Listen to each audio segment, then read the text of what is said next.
Ang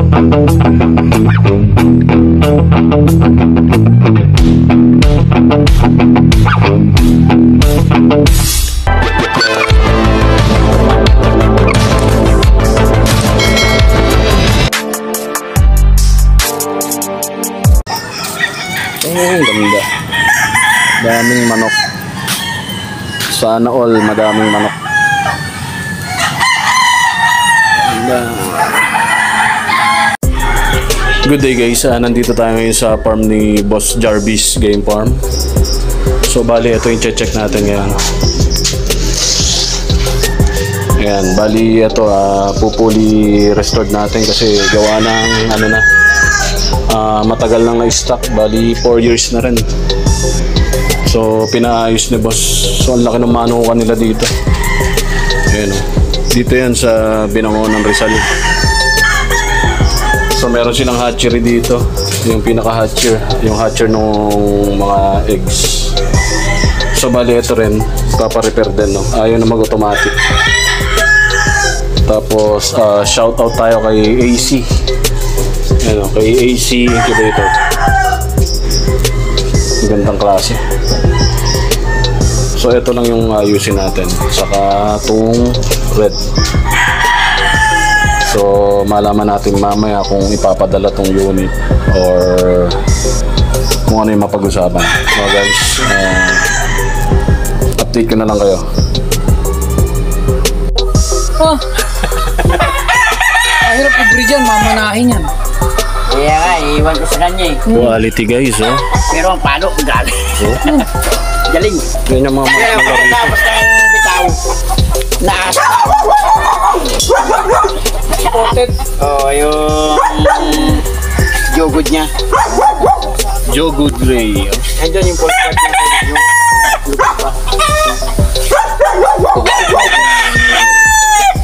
Gaganda naman. Ito naman kay...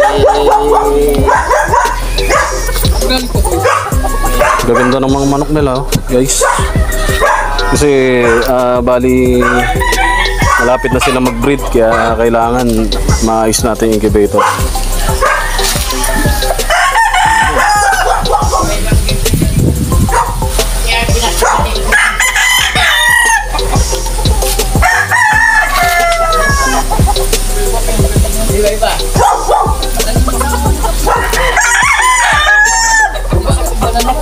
Broodstag. Yung mga broodstag nila.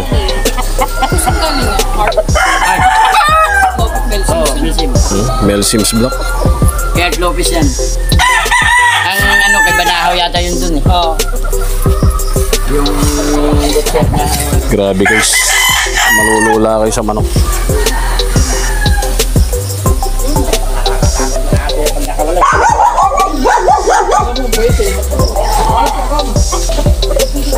Few moments later. So guys, no, bali napagdesisyonan na bukas na dadalhin yung incubator. Andito tayo kay Jarvis Game Farm. So yung mga inahin nila, ayun, mga naka-battery cage na. So ayan, may ano pa sila, champion. Ayan. So laki din ng manukan talaga.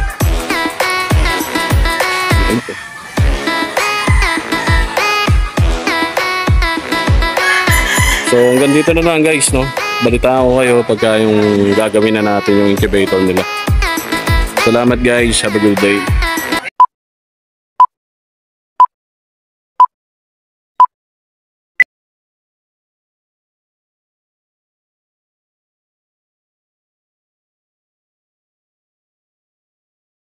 Three days later. Good day guys. So bali ngayong araw na to natapos natin tong pina-restore sa atin na incubator. Nung nakarang linggo galing tayo kay dun sa Binangonan kay Jarvis Game Farm. So ito yung incubator na pinaayos nila. So bali kung mapapansin nyo dati nandito yung digital niya. So ngayon ginawa natin, pinukod na natin. Tapos ang naging problema nito hindi na nag-automatic. So bali pinalitan natin siya ng timer. Tapos nilagyan na rin natin siya ng pinaka box. Tapos nilagyan na rin natin ng timer indicator, tapos dalawang toggle switch, tapos pang heating na ilaw. So may switch na rin, saka dito na natin ilagay yung digital. Tapos nilagyan natin ng built-in na canting light. So yung thermometer na ginagamit nila dito na lang natin nilagay para matakpan yung pinakabutas dito. So ito yung pinarestore nila galing kay Jarvis Game Farm sa Binangonan. Bali 2 unit to eh. So ito pa yung isa. So sobrang tagal na rin ito. Mga 4 years na daw na hindi nagagamit. So subukan natin kung maayos pa natin yan.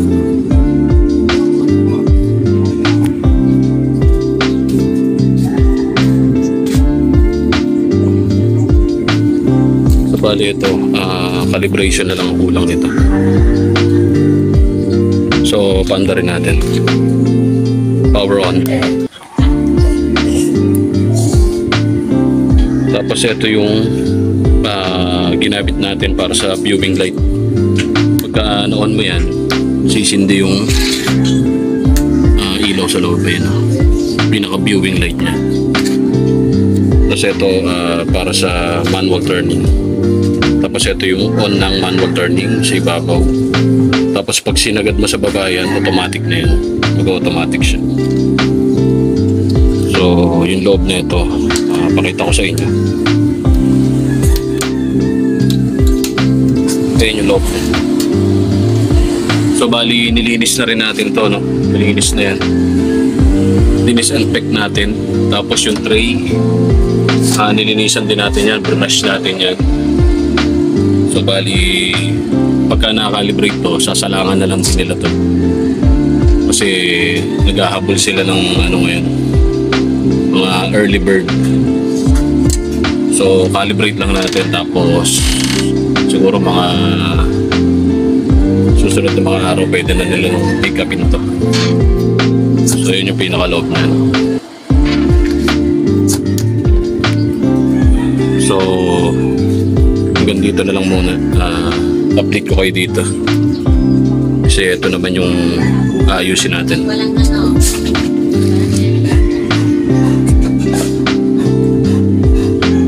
Salamat guys.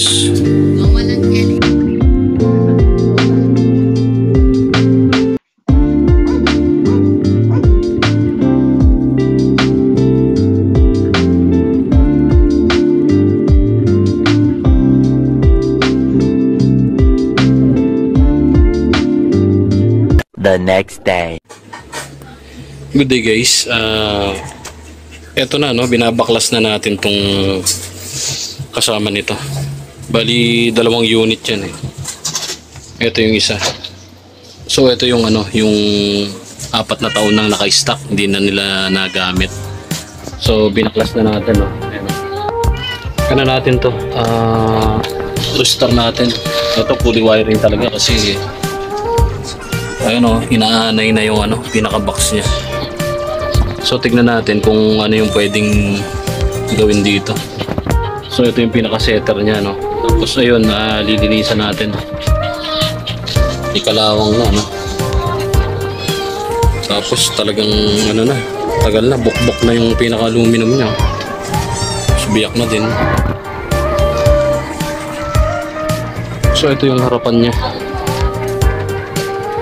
So may katagalan na talaga kasi yung iba matigas na eh.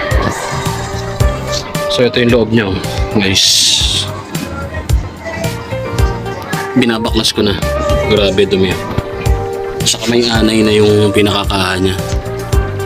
Ang hindi ko lang lubos na maiisip bakit May dalawang bulb dito na ikinabit. Bali 50 watts, no? Ang isa. Bali 100 watts. Tapos kung makikita nyo, meron pa ditong Nicron wire. So bali ang lakas sa kuryente nito pala, no? Kasi hindi ko lang alam kung ilang watts to. Palagay ko nasa ano to 800 watts itong Nicron wire na to, o nasa 1000 watts. Tapos yung blower niya to, dumi. Pero gumagana pa yung blower. Linisin lang natin. Saka original tong blower na to, malakas to So ito, tanggalin na natin to.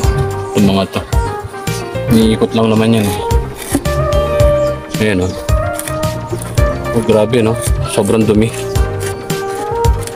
Tagal na rin kasi nito. Sabi nung may-ari nito 4 years na daw na na-stock to So ano natin, tignan natin kung ano yung pwede natin gawin dito. So ito yung timer nya Tapos ito yung motor. Ito yung motor nya. Siguro 60 kTY siya. Tapos yung transformer ito 24 volts. Tapos yung setter na. So update ko na lang kayo guys, no? Kung ano magiging kalalabasan nito. So ito okay na to Okay na yung temperature niya. Ano na lang natin to, restore natin para mabuhay ulit at mapakinabangan. Ay, may ano na yun. Anay. Gawin natin yan, isprayan natin yan. So update ko na lang kayo guys, no? Pagka natapos na natin to.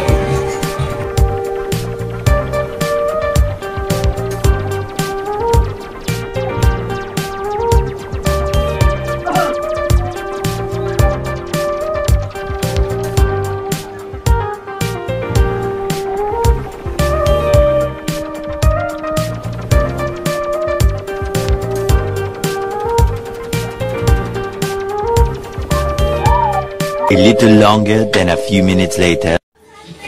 Good day guys, update ko kayo dito sa pina-repair sa atin, no? Ang may-ari nito taga Binangonan sa Jarvis Game Farm. So bali ito yung kasama ng pula na incubator na una nating pinapick up sa kanila dahil nga naayos na. Itong incubator na to 4 years na hindi nila ginamit simula nung nasira. So fully wiring ang ginawa natin dito, no guys. Pinalitan natin siya ng motor kasi kalawang na yung motor. Tapos yung timer, pumutok na rin yung pinaka relay, no. Pinalitan natin. Tapos yung STC niya, pinalitan na rin natin ng bago kasi nagloloko na din. Tapos kung makikita nyo, dalawa na lang yung toggle switch. Pero yung maker nito solid, grabe. Magaling yung gumawa nito. Itong incubator na to. So puro toggle switch yan dito Kaso pinalitan na natin kasi nga puro may kalawang na rin, no. Sobrang tagal na rin. So pinalitan na rin natin yan ng motor. Tapos may timer na rin yan. Nasa likod yung timer para iwas pindot. Tapos kung mapapansin nyo, yung nakalagay dito is ganito lang, maliit lang. So nilaparan natin kasi naglagay tayo ng dito. Medyo malaki yung pinaka ginamit natin na dito PVC na DOS. Ginamit natin na pang cover dun sa LED light para sa standing light niya, no. So ito fully wiring to. Winiring na natin ang buo, kinalas natin lahat, pati blower pinalitan na rin natin yan kasi luma na rin. Kung mapapansin nyo, no, pumuti na siya kasi nung unang dinala to dito talagang ang dumi. Nilinisan na rin natin yung loob, disinfect. Tapos pinalitan natin ng ng hose. Bali yan yung tangke niya. So yan yung pinaka upgrade niya na pagkakagawa. Pero okay naman yung maker nito. Magaling, maganda yung pagkaka-wiring niya. Gumamit siya ng 24 volts na transformer. So yan na yung pinaka labas niya. So open natin guys. Open natin guys, no. Power on. So bali yung timer nito kasama na rin dito. Pag in-on nyo tong red, automatic open na rin yung timer niya, no. Tapos kung mapapansin nyo nun, yung viewing light niya, hindi ko lang alam, hindi ko sure kung may viewing light siya, no. Pero parang meron, kaso maliit na bombilya. Pinalitan na rin natin yung viewing light. Ayan, white na ginamit natin, LED, no. 5 watts. So yan, itong red indicator yan para sa heating, no. Pagka umilaw yan, it means na bumubuga siya ng ng heat. So off natin guys. Pakita ko sa inyo yung loob. Ayan na siya guys. Bali ito, kinakalibrate na lang natin to, yung init nito. Kaya tayo naglagay ng dyan, pang calibration, no? So malinis na rin to. Dinisinfect din natin yan. Sinabon ko pa nga to eh. Kaso guys, yung pinaka loob kasi ng box na yan, may may pinaka parang bukbok na sa kaanay. So ang ginawa natin dito, nilinisan na lang natin, hindi na natin siya binakbak. Kumbaga sinabon na lang natin ng may chlorine yan. Kasi kung babakbakin natin to, baka matagalan tayo guys. Pero yan, okay naman na yan. Malinis na rin yan. Pati yung setter niyan, sinabon natin, binabad natin sa chlorine to. Tapos kung mapapansin nyo nung una, no, puro kalawang na to, tumbakal na to. So pininturahan natin yan. Pinaklas natin yung pinaka-setter na yan, no. Yun lang. Ganun lang ang pinaka-naging upgrade dito. Tapos pinalitan natin ng blower yan. Ayan, malaki na. Pero ito, mapapakinabangan na nila to kasi almost 4 years itong nakatambak lang. So nakita nyo naman yung mga ito kasi hindi na matatanggal yan guys eh. Yan na yung pinaka-amag na sumisira sa aluminum. Kagaya nito guys. Sira na rin. Hindi na rin natin yung pinakilaman guys. Pero importante kasi dito yung loob kailangan malinis. Yun lang guys, in-update ko lang kayo dito. Bali ito, baka siguro mga Martes to, pa-pick up na natin to. Ayan guys, kung nakikita nyo, yung kahoy niya, yung pinaka flyboard niya, may bukbok na sa kaanay. Kasi nung nilinisan ko to, sobrang dumi to. May anay na siya, no guys. Kung tatanggalin pa natin to, kaya ako guys, hindi ako gumagamit talaga ng isolation sa loob ng incubator. Basta ang ginagawa ko lang dyan, minamasilyahan ko lang yung loob. Tapos kakapalan mo lang yung pintura. Kasi ito guys, pagkakatagalan talaga to, binabahayan ng kuto yan. Binabahayan ng langgam, ng bukbok yan. Ito. Yan talaga ang hindi ko ginagamit sa loob ng incubator. So yun lang guys, no. In-update ko lang kayo dito. Bali to, calibration na lang ang kulang nito. Pag nakalibrate na to, tapos pick upin na ng Jarvis Game Farm.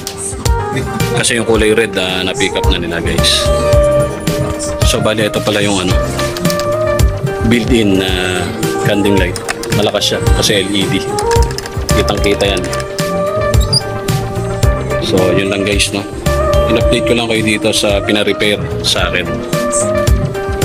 Bali 4 years na nakatambak.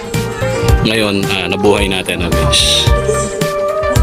So kung meron kayong incubator dyan, lalo na yung mga nabibili sa iba na hindi na kumbaga hindi na naasikaso ng maker, no guys. Matanggap ako niyan guys. Ayusin natin yung incubator nyo para mapakinabangan nyo. So hanggang dito na lang guys, no. Lagay ko na lang dyan yung number ko kung meron kayong gustong ipa-repair o nasira ng mga incubator nyo guys. So hanggang dito na lang guys. Maraming salamat. Si Rouse Incubator. Have a good day.